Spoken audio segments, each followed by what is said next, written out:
High all government job aspirants, welcome to my YouTube channel Zen studies for government jobs. তো এখন আমরা discuss করছি তোমাদের 13 September second শিফটের questions. এর আগে ফার্স্ট শিফটের ক্লাসগুলো করে দিয়েছি, যারা দেখোনি অবশ্যই দেখে নেবে। ভিডিও ডেসক্রিপশনে যতগুলো শিফটে তোমাদের পরীক্ষা হচ্ছে সেটার একটা প্লেলিস্ট পেয়ে যাবে। আমাদের মেইন টেলিগ্রাম চ্যানেল জবস কি একাডেমি প্রত্যেকে জয়েন করে নেবে। সমস্ত রকম নোটিফিকেশন, আপডেট, পিডিএফ, এই ক্লাসগুলোর লিঙ্ক সমস্ত কিছু এখান থেকে পেয়ে যাবে। তার সাথে টার্গেট রেলওয়ে গ্রুপ ডি, এই গ্রুপটা জয়েন করবে। এখানে তোমাদের আমি গ্রুপ ডি পরীক্ষা রিলেটেড সমস্ত ফ্রি পিডিএফ গুলো দিয়ে রেখেছি। ওকে, তো এখান থেকে ডাউনলোড করবে এবং পড়বে পরীক্ষার আগে। এছাড়া ফেসবুক পেজ, ফেসবুক গ্রুপ চাইলে তোমরা জয়েন করে নিতে পারো। তোমাদের জন্য 3টে স্টাডি মেটেরিয়াল অ্যাভেলেবেল রয়েছে: 3000 GK, 3000 previous year general science এবং এনটিপিসি সিবিটি 1 পরীক্ষা 2400 কোশ্চেন্স। প্রত্যেকটার পিডিএফ লিঙ্ক, ভিডিও প্লেলিস্ট এই ভিডিও ডেসক্রিপশনে পেয়ে যাবে। হোয়াটসঅ্যাপের মাধ্যমে নোটগুলো বাই করতে চাইলে এই নাম্বারে তোমরা আমাকে হোয়াটসঅ্যাপে মেসেজ করতে পারো। চলে আসি প্রথম প্রশ্ন আজকে। এই প্রশ্নটা রিপিটেড প্রশ্ন, তো যথাসম্ভব তোমাদের ফার্স্ট পেজ বা সেকেন্ড পেজে এসেছিল যে PbNO3 হোল 2 কে যদি হিট দেওয়া হয় বা উত্তপ্ত করা হয়, এখান থেকে আমরা PbO প্লাস অক্সিজেন এর সাথে আর কোন গ্যাস উৎপন্ন হয় সেটা তোমার কাছে জানতে চেয়েছে। তো এর সাথে আর উৎপন্ন হয় নাইট্রোজেন ডাই অক্সাইড। তো PbNO3 এটাকে তুমি যখন হিট দিলে তো এখান থেকে তৈরি হচ্ছে NO2 নাইট্রোজেন ডাইঅক্সাইড, PbO এবং অক্সিজেন। এবং মনে রাখবে এবার পরবর্তীকালে তোমাদের যাতে পরীক্ষাতে এটাই আসবে, হয়তো তখন NO2 দেওয়া থাকবে, O2 দেওয়া থাকবে, বাকি এটা গ্যাপ দিয়ে দেবে যে এখানে কি উৎপন্ন হচ্ছে। বা হয়তো অপশন মানে NO2 PbO এটা দেওয়া থাকবে, অক্সিজেন তোমাদের উৎপন্ন হচ্ছে সেটা তোমাকে বলতে হবে। তো এইটা তোমাকে মনে রাখতে হবে।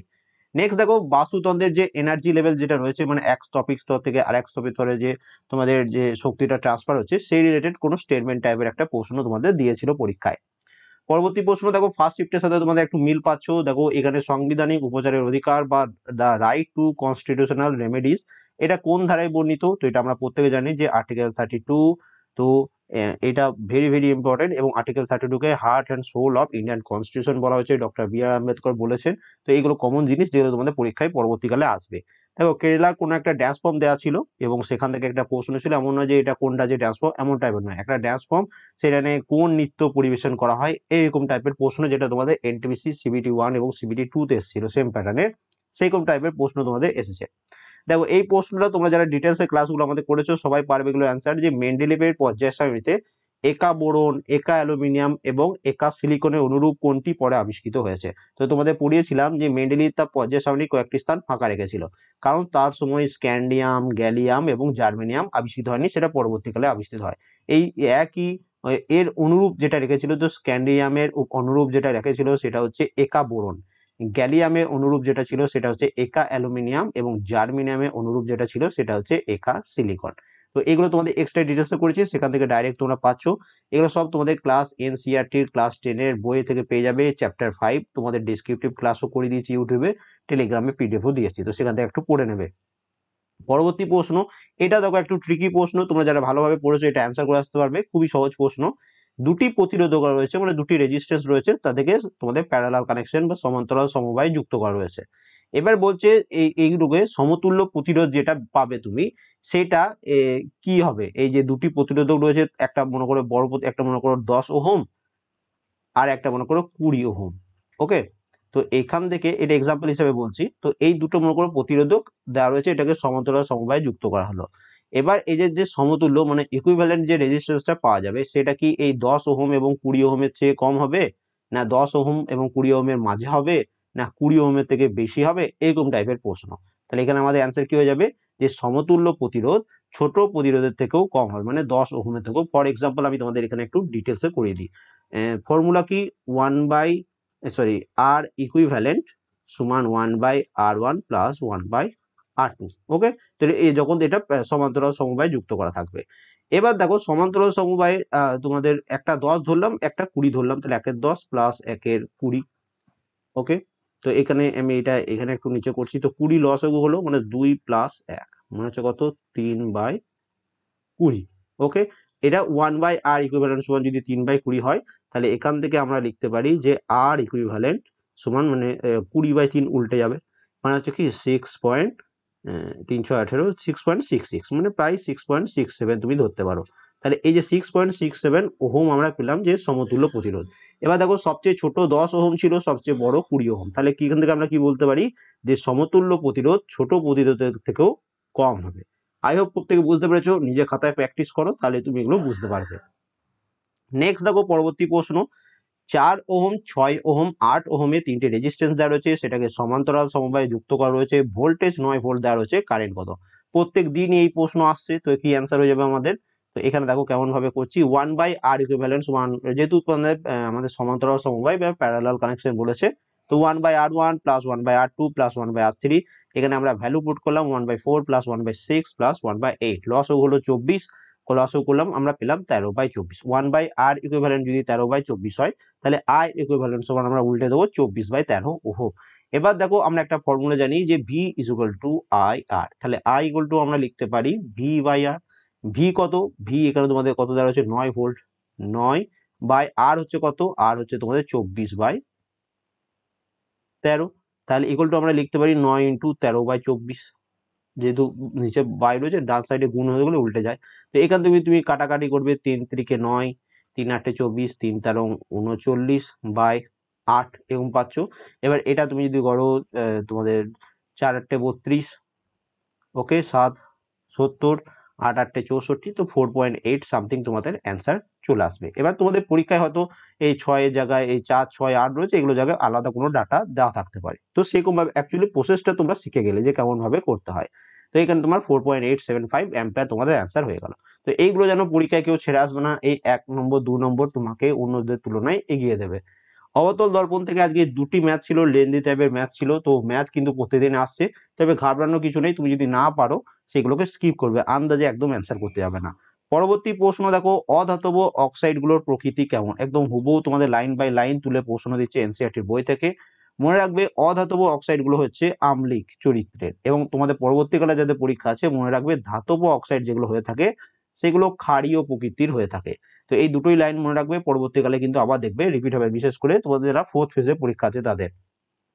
তারপরে দেখো নদ নদী থেকে একটা প্রশ্ন এসছে যে ভীমা নদী হলো কৃষ্ণা নদীর একটি শাখা নদী এবং এটি কোন রাজ্যের মধ্যে দিয়ে প্রবাহিত হয়েছে? তো ভীমা নদী এটা চন্দ্রভাগা নদী নামেও পরিচিত, এটি পশ্চিম ভারত এবং দক্ষিণ ভারতের একটি প্রধান নদী। কৃষ্ণা নদীতে প্রবেশ করার আগে এটি মহারাষ্ট্র, কর্ণাটক এবং তেলেঙ্গানা রাজ্যের মধ্যে দিয়ে 861 কিলোমিটার দক্ষিণ পূর্ব দিকে প্রবাহিত হয়েছে। 73তম এবং 74তম যে সংবিধান সংশোধনী সেটা কোন সালে হয়েছিল? দেখো 73তম সংবিধান সংশোধনী পঞ্চায়েতি রাজের সাথে সম্পর্কিত এবং 74 হচ্ছে মিউনিসিপ্যালিটির সাথে সম্পর্কিত। এই দুটোই তোমাদের সংশোধনীরা হয়েছিল কবে? 1992। কিন্তু যদি পরীক্ষায় আসে যে 73তম সংবিধান সংশোধনী এবং 74তম সংবিধান সংশোধনী কোন সালে লাগু হয়েছিল, কেম ইনটু ফোর্স, তো কি অ্যান্সার হয়ে যাবে দেখো 1993। তো এটা পরীক্ষায় প্রশ্নটা পড়বে, তারপরে অ্যান্সার করবে।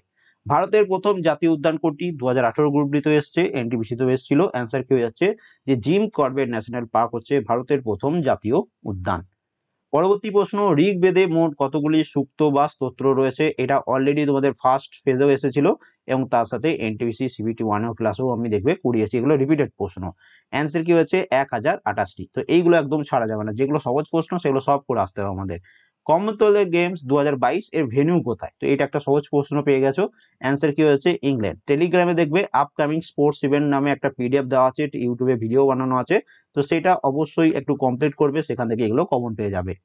কমনওয়েলথ গেমসে ভারতীয় মহিলা ক্রিকেট দলের ক্যাপ্টেন কে ছিলেন? তো কমনওয়েলথ গেমসে ভারতীয় মহিলা ক্রিকেট দলের ক্যাপ্টেন ছিলেন হরমনপ্রীত কৌর। নেক্সট চলে আসি, প্রিজম থেকে একটা প্রশ্ন ছিল ডেসক্রিপটিভ টাইপের, তো এইগুলো চ্যাপ্টার থেকে একটা দুটো করে প্রশ্ন আসছে। এখানে দেখো কি বলেছে, দুর্বল অ্যাসিড এবং শক্তিশালী ক্ষারের মিলনে পিএইচ ভ্যালু কত হবে? তো পিএইচ যে রেঞ্জটা থাকে 0 থেকে 14 পর্যন্ত, ওকে 7 হচ্ছে নিউট্রাল, 0 থেকে 7 এর মধ্যে যেগুলো হচ্ছে সেগুলো হচ্ছে অ্যাসিড, এবং 7 থেকে 14 এর মধ্যে যেগুলো হয় সেগুলো হচ্ছে বেস। যার পিএইচ ভ্যালু যত কম, মনে করো কারো পিএইচ ভ্যালু 1, কারোর পিএইচ ভ্যালু হচ্ছে 6, দুটোই অ্যাসিড, কিন্তু যেটা পিএইচ ভ্যালু 1 হবে সেটা হবে শক্তিশালী অ্যাসিড, এটা হবে শক্তিশালী অ্যাসিড, এবং যার পিএইচ ভ্যালু কম সেটা হচ্ছে দুর্বল অ্যাসিড, এটা মনে রাখবে। সেরকম ভাবে যার বেস পিএইচ ভ্যালু মনে করো কারোর এখানে 8 এবং কারোর মনে করো 13, তো যেটা 8 পিএইচ ভ্যালু সেটা হবে তোমার দুর্বল ক্ষার, এবং যার 13 বা 14 পিএইচ ভ্যালু সেটা হচ্ছে শক্তিশালী। এবার জিজ্ঞেস করছে যে দুর্বল অ্যাসিড এবং শক্তিশালী ক্ষারের মিলনে পিএইচ ভ্যালু যেটা সৃষ্টি হবে সেটা কত হবে? এবার দেখো মনে রাখবে পরীক্ষা আগেও এসছে যে পিএইচ শক্তিশালী অ্যাসিড এবং শক্তিশালী ক্ষার এর মিলনে পিএইচ ভ্যালু নিউট্রাল হয়ে যায়, ওকে। কিন্তু যেহেতু এখানে তোমাদের পিএইচ ভ্যালু দুর্বল বলেছে অ্যাসিডের, তো সেই ক্ষেত্রে যেটা শক্তিশালী বলবে সেটাই তোমার অ্যান্সার হয়ে যাবে যে পিএইচ ভ্যালু 7 থেকে বেশি, মানে যে পিএইচ যে ভ্যালু হবে নতুন যেটা সৃষ্টি হবে সেটা ক্ষারীয় প্রকৃতির হবে। নেক্সট চলে আসি প্রথম পঞ্চবার্ষিকী পরিকল্পনার সময়কাল। তো এটাও তোমরা এত এক্সট্রা ডিটেলস করেছি যে তোমাদের মুখস্থ হয়ে যাবে। 1951 থেকে 1956 পর্যন্ত আমাদের প্রথম পঞ্চবার্ষিকী পরিকল্পনা হয়েছিল। এখানে বার্ষিক 2.1% তোমাদের অভ্যন্তরীণ উৎপাদন বৃদ্ধির লক্ষ্য ছিল, কিন্তু অর্জিত প্রবৃদ্ধির হার ছিল 3.6%, যেটা অলরেডি তোমাদের দুদিন আগে এসেছিল। এর সাথে মনে রাখবে প্রথম ভারতীয় প্রধানমন্ত্রী জওহরলাল নেহরু ভারতের পার্লামেন্টে প্রথম পঞ্চবার্ষিকী পরিকল্পনা পেশ করেছিলেন। 1951 এই পঞ্চবার্ষিকী পরিকল্পনা শুরু হয়। তার সাথে মনে রাখবে এটা তোমার স্যার হ্যাডার ডোমার মডেল অনুসারে ভিত্তিতে হয়েছিল প্রথম পঞ্চবার্ষিকী পরিকল্পনা। এই সভাপতি ছিলেন জওহরলাল নেহরু, গুলজারিলাল নন্দ ছিলেন সহসভাপতি, এবং এর মূল লক্ষ্য ছিল কৃষি উন্নয়ন, এগ্রিকালচার। ওকে, এবং দ্বিতীয় যে পঞ্চবার্ষিকী পরিকল্পনা সেখানে ভারী শিল্পায়নের উপর জোর দেওয়া হয়েছিল। বনাস নদী কোন নদীর শাখা নদী? তো এগুলো একটু আনকমন টাইপের প্রশ্ন। তো এখানে আমাদের অ্যান্সার হয়ে যাচ্ছে চম্বল নদীর শাখা নদী হচ্ছে বনাস নদী।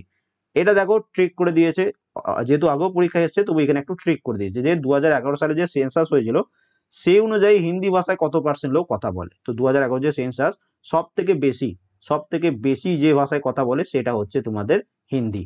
ওকে, সেকেন্ড সেকেন্ড পজিশনে কে রয়েছে? সেকেন্ড পজিশনে রয়েছে আমাদের বাংলা। থার্ড পজিশনে কে রয়েছে? থার্ড পজিশনে রয়েছে তোমাদের মারাঠি। ওকে, এবার কিন্তু এখানে তোমাকে প্রশ্নটা ট্রিক করার জন্য পার্সেন্টেজ দিয়ে দিয়েছে যে 2011 সালে যে সেন্সাস হয়েছিল 43.63% ভারতীয় হিন্দিতে কথা বলে, বাংলায় কথা বলে 8.03%, মারাঠিতে কথা বলে 6.86%, তেলেগুতে কথা বলে 6.7% এবং তামিলে কথা বলে 5.7%। তো এই পার্সেন্টেজগুলো মনে রাখবে, পরীক্ষায় ঘুরিয়ে ফিরে কিন্তু তোমাদের পরীক্ষায় আসবে।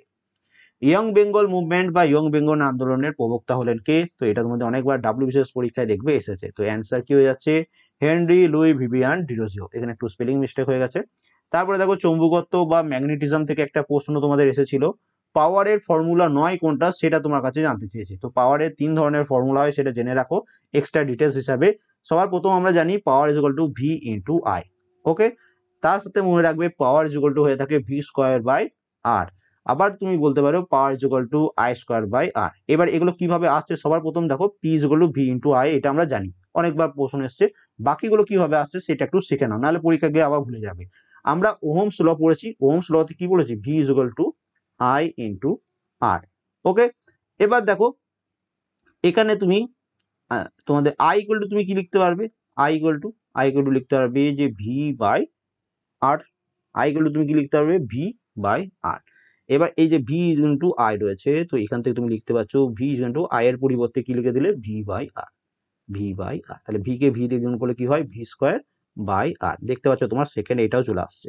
Same position V is equal to I R রয়েছে, এখানে তুমি যদি এই যে V is equal to I R রয়েছে এবং এখানে দেখো P is equal to V into I, এখানে দেখো P is equal to V into I.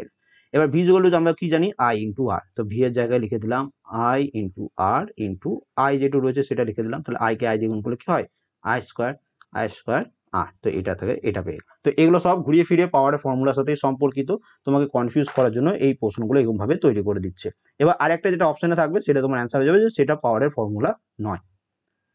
রাসায়নিক বিক্রিয়া দেওয়া রয়েছে, সেটাকে ব্যালেন্স করতে বলেছে। তো ব্যালেন্স ইকুয়েশন কোনটা? ফর এক্সাম্পল ম্যাগনেসিয়ামের সাথে আমরা অক্সিজেনের বিক্রিয়া করলাম এবং এখান থেকে পেয়ে গেলাম MgO। এবার ম্যাগনেসিয়ামের সাথে 2 লাগালাম এবং MgO সাথে 2 লাগালাম, তাহলে দেখতে পাচ্ছি বাঁ দিকে দুটো ম্যাগনেসিয়াম, ডান দিকে দুটো ম্যাগনেসিয়াম, বাঁ দিকে দুটো অক্সিজেন, ডান দিকে দুটো অক্সিজেন। এটা হয়ে গেল আমাদের ব্যালেন্স ইকুয়েশন। তো এই টাইপের প্রশ্ন তোমাদের পরীক্ষায় এসেছে। এইটা কিন্তু আসেনি যে Mg+O2 সাথে করে দিলাম, এটা তো সহজ এক্সাম্পল হিসাবে দেখালাম। এবার দেখো এই প্রশ্নটাকে ঘুরিয়ে দিয়েছে, র্যাঙ্কিং ইন্ডেক্স থেকে প্রশ্ন দিয়েছে যে ওয়ার্ল্ড হাঙ্গার ইন্ডেক্স 2021 কোন দেশ 101তম র্যাঙ্ক করেছে? তো অ্যান্সার কি হবে? ভারত। তাহলে দেখো প্রশ্নটাকে আমাদের সাধারণত আসে যে ভারতের র্যাঙ্ক কত, এখানে জিজ্ঞেস করেছে যে 101তম স্থানে কে রয়েছে। টেলিগ্রামে র্যাঙ্কিং ইন্ডেক্সের আপডেটেড PDF দেওয়া আছে, সেখান থেকে এটা তুমি কমন পেয়ে যাবে, অবশ্যই পড়ে নিও, সামনে আরো প্রশ্ন কিন্তু আসবে। কতজন শিশুকে 2022 সালের প্রধানমন্ত্রী রাষ্ট্রীয় বাল পুরস্কার প্রদান করা হয়েছে? তো এটা দেখো, এটা হচ্ছে তোমাদের পিআইবি কারেন্ট অ্যাফেয়ার্স, যেটা বলে পিআইবি অফিসার থেকে লাইন বাই লাইন তুলে তোমাদের এই কারেন্ট অ্যাফেয়ার্সটা দিয়েছে। তো অ্যান্সার হচ্ছে 2022 সালে 29 জন শিশুকে তোমাদের প্রধানমন্ত্রী রাষ্ট্রীয় বাল পুরস্কার প্রদান করা হয়েছে। শান্তি স্বরূপ ভট্টনগর পুরস্কার থেকে একটা প্রশ্ন ছিল যে কে পেয়েছে। এবার দেখো টোটাল 11 জন পেয়েছে, তোমাদের ফার্স্ট শিফটে এসেছিল। তো 11 জনের মধ্যে কোনো একজনের নাম তোমাদের এখানে থাকবে। সেকেন্ড দেখো প্ল্যান্ট কিংডম থেকে একটা থেকে দুটো প্রশ্ন এসছে স্টেটমেন্ট টাইপের, তো সেখান থেকে তুমি প্রশ্ন তোমাদের পড়তে হবে। আর একটা এসছে বাজেট, আমাদের যে বাজেট পেশ করা হয় পার্লামেন্টে, তো সেখান থেকে প্রশ্ন তোমাদের এসছে। এক্সাক্ট কি প্রশ্ন এসে যায় না, স্টেটমেন্ট টাইপের। তো এই প্রশ্নগুলো তোমাদের টোটাল আমি কালেক্ট করতে পেরেছি। তো টোটাল তোমাদের এই 28 কোশ্চেন কালেক্ট করতে পেরেছি। যদি ভিডিওটা ভালো লেগে থাকে অবশ্যই একটা লাইক করে দিও, চ্যানেল নতুন তাহলে সাবস্ক্রাইব করে নিও, বন্ধুর সাথে অবশ্যই শেয়ার করো। তোমাদের জন্য এই স্টাডি মেটেরিয়ালগুলো অ্যাভেলেবেল রয়েছে, যাদের এখনো তোমাদের পরীক্ষা বাকি রয়েছে, দেরি রয়েছে, পরীক্ষার আগে এগুলো অবশ্যই কমপ্লিট করে দিও। 3000 জিকে, 3000 জেনারেল সায়েন্স এবং 2400 এনটিপিসির কোশ্চেন্স। প্রত্যেকটা পিডিএফ লিঙ্ক ভিডিও ডেসক্রিপশনে পেয়ে যাবে, এবং হোয়াটসঅ্যাপের মাধ্যমে পিডিএফ বাই করতে চাইলে এই নাম্বারে আমাকে মেসেজ করবে। And thank you for watching.